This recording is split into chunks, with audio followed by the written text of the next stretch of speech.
Greetings once again. Welcome to the What It Takes Radio Company and the program, the Interesting Ideas Podcast. And today we enter the transformation zone. And unfortunately, in life, many good things can go south, they can go bad. So today on the Transformation Zone agenda is a bit of a TED type talk about how a movement can become a monster and maybe even a mobster. Greetings once again, ladies and gentlemen, and welcome to the Transformation Zone. A little early this week, but we've got a lot of important things to do. My name is Stan Houston, and this is Interesting Ideas, where we try to investigate.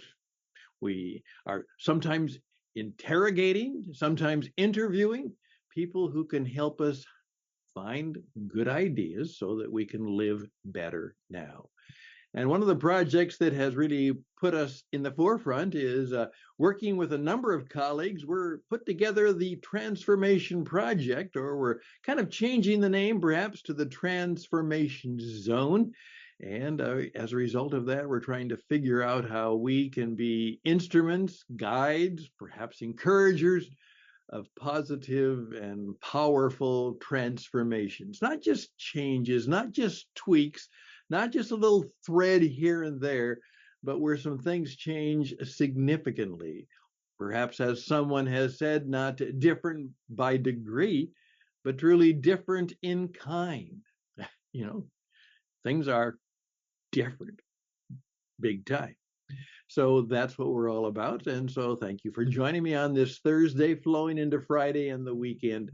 And it's a little more of a negative message this time, more of a cautious message. It's not original with me, but it's been adapted by me as I work together in the business, nonprofit, spiritual, religious world of many things.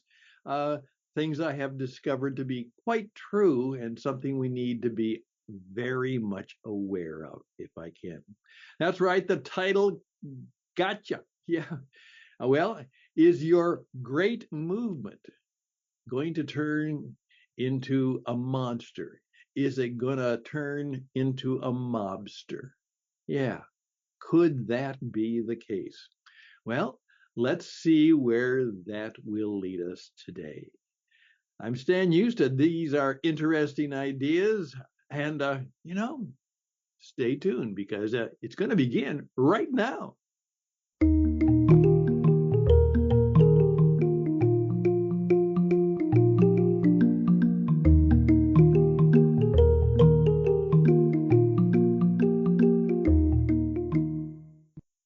Well, here we go. First of all, I'm very much involved and have been involved in many cases in things that at the particular stage they're at, they're simply a movement. You're trying to get people together to rally around a good cause, maybe a great cause.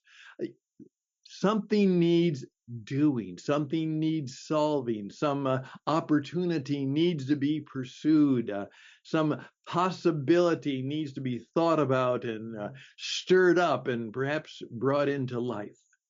And that, of course, because I am an entrepreneur and I'm the leader of the Christian Entrepreneur Network, which is a movement. Yeah, that's all we are right now. We've got a little bit more organization into it, maybe a little touch of business into it, and we'll talk about that. But it's basically a movement. And one person asked me just yesterday, and they said, well, we're trying to really get a movement going. And they said, well, how many people do you really need? And I said, you start with one. Yeah, start with one. And then you go for three.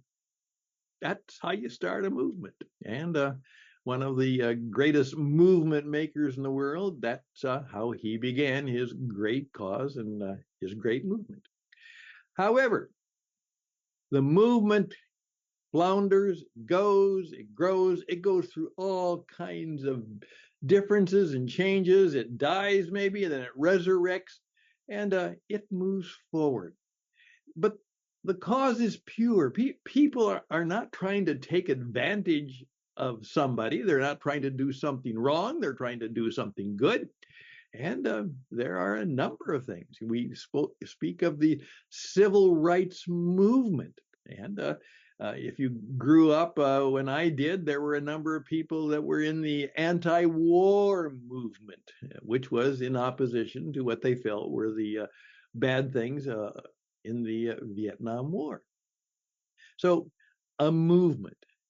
Now, here is, unfortunately, or fortunately, in some cases, the stages of development that you have to be aware of. And so, for all of my T folks, for all of my transformation folks, we're going to create something that moves forward and perhaps changes things quite a bit. Let's be aware of this. It's very easy. In fact, it might be necessary that eventually the movement has to, it's got to get organized.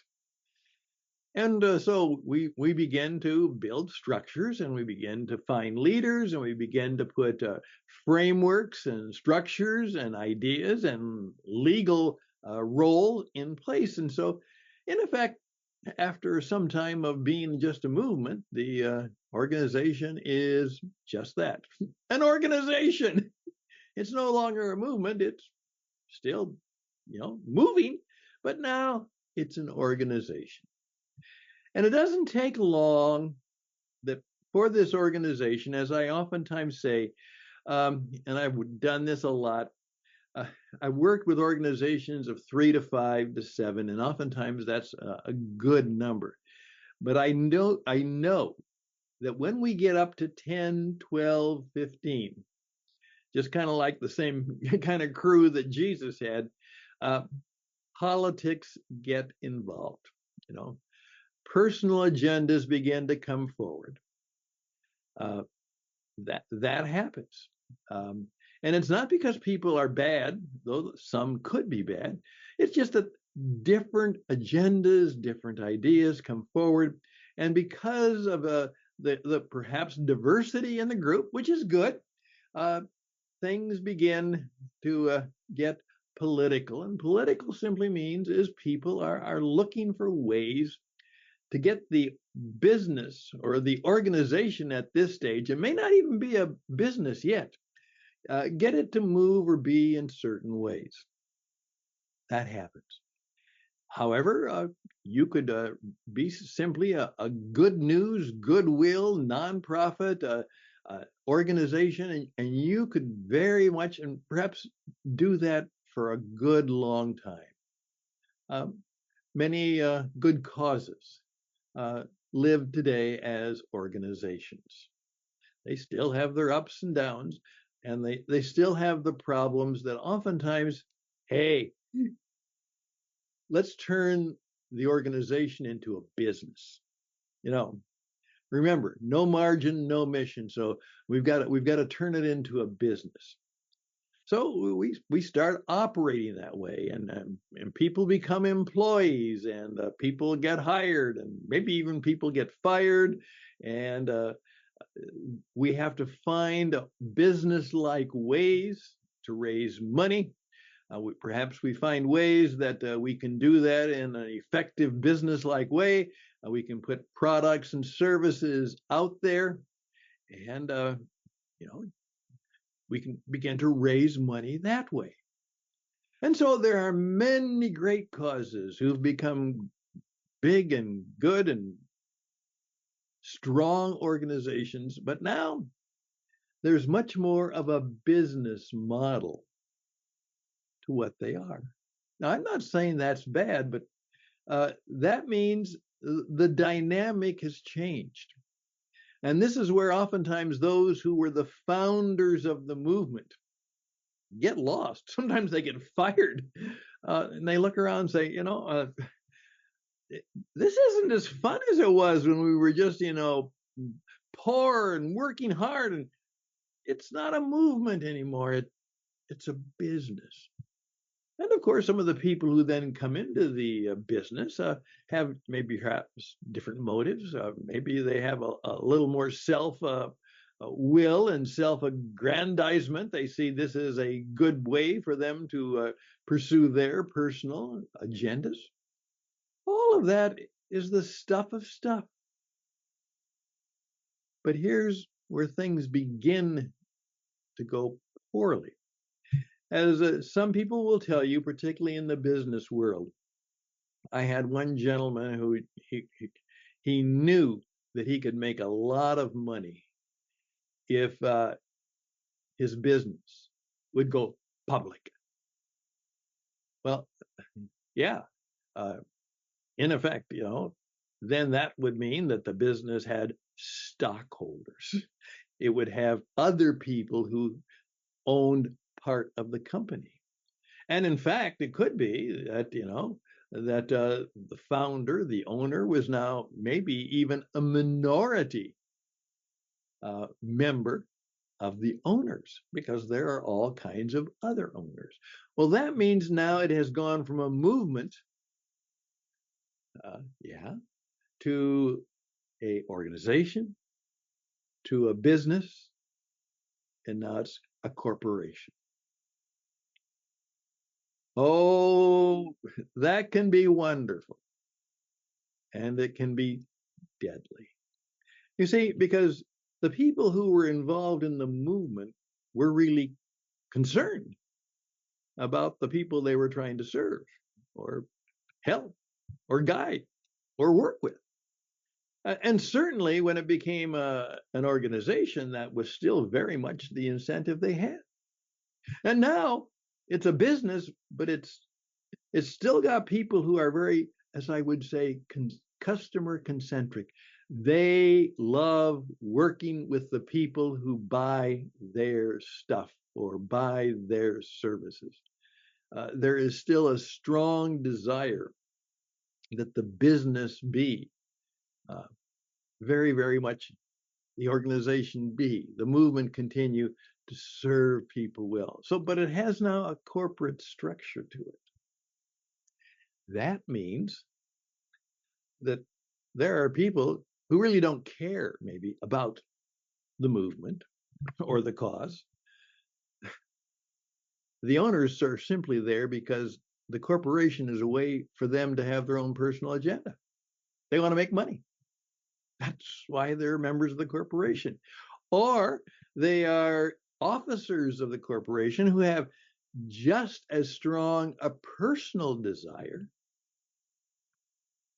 than for the corporate well-being. In fact, they may view the corporate well-being position they have as simply a way to further their own lifestyle, their own agenda, their own particular way of doing things. They really don't care. In fact, in today's world, here's a CEO who's very, very good at CEOing, and another company says, hey, we'll pay you more to be the leader of us. Now, he or she may not have any interest in the product or the service or anything like that. They just know that they have some of the leadership and managerial skills, and they have the money desire. And so they jump, and now they are the leader of a corporation, which, of course, they want it to do well, but they're not really one of the people. They really aren't. That's when things begin to go corrupt. That just happens. Corruption is inevitable when an organization, a business, loses its primary focus on the people. And then it becomes a racket. Yeah, mobster.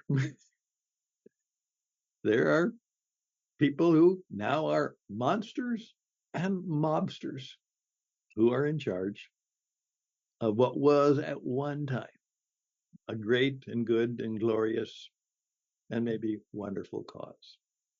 That's a transformation, but not necessarily the one we want. Now, this is not original with me, as I said. It's simply my observations of what life can be. But what it might do for you is to just be aware. Things always have a tendency to go south, to go bad, to become corrupt, unless someone very different, very kind, very gracious, quite powerful, quite skillful, is always able to pull it back and keep it on its prime focus. And there's a good deal of work and research that you could find out about what it means to be prime. And prime means you're always on the edge. You're always worried about going corrupt, but you're also worried about becoming, disconnected to what works. Then you become part of a racket. So it could be that the progression of life in business could be from a great movement to an organization to a business to a rather a little bit of a corrupt business. But hopefully, maybe just a corporation, a corporate business with good leadership and good things remaining in it. But it always has the tendency to become a racket. I've seen churches become a racket. I've seen governments become a racket. I've seen good businesses become a racket. I've seen good men and women become racketeers. It happens. There, I'm done. Perhaps just a word of wisdom from an old man who has seen a lot and experienced a lot and very deeply wants, because I'm still in the business of building businesses and I'm always fearful of, will my movement, I'm going to make it into a business now. But how can I make sure that even though it's working as a business and we have to hire and we have to fire and we have to watch the money and we have to make money, how can I make sure that we keep it where the good folks, the good people, maybe even God intended it to be, at its purposeful prime? End of rant, end of message, end of thought on transformation. I'd love to hear from you, because what we would like is we would love to have case studies of movements and organizations and businesses that kept it right. And unfortunately, we might need cautionary tales of good things that the mobster, the monster, came to be a racket. Reach out to me at stanhouston@gmail.com, stanhouston@gmail.com, and please pass this on. In my coaching and broadcasting work, I want very, very much to help you become the kind of person who can build a transformation project that makes a difference, that matters. And remember, a lot of people today, I had to go through an MRI, and the gentleman who did the work, I said to him, "How lucky you are." And he said, "What do you mean?" I said, "You're really good at doing good things for people. You just do good things. You go to work and you help save people's lives. Good for you. I'm so grateful, that there are people like you." And he said, I'm just a simple man doing a job I really, really am glad that I have and I like to do. And I said, that's what makes the world great. It's not politicians. It's not big movers. It's not big shakers. It's not those guys who sit and those gals who sit in CEO corner halls and walls.